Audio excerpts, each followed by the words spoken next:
صباحك ملكك ويومك ملكك. خدي معايا الروتين السريع ده بقى وادعيلي بعدها. أول لما تصحي من النوم وتفتحي عينك ابتسمي، اضحكي لنفسك وقولي لها صباح الخير يا نفسي.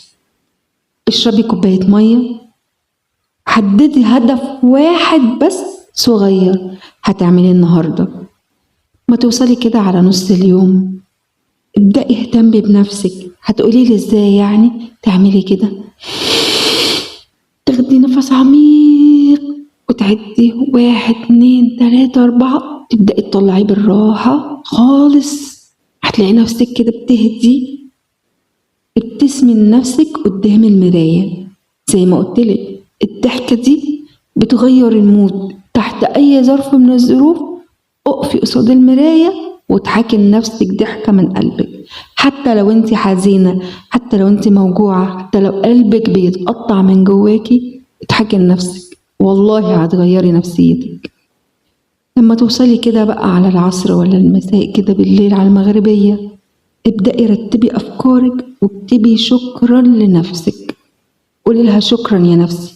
حتى لو مش هتكتبي ابدأي دلليها. يعني ايه تدلليها؟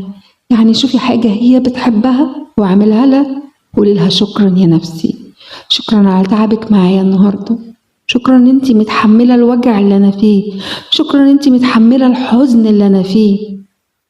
كافئيها بأي حاجة هي بتحبها، عصير بتحبه، فنجان قهوة، أي حاجة هي بتحبها، وقولي لها شكرا يا نفسي.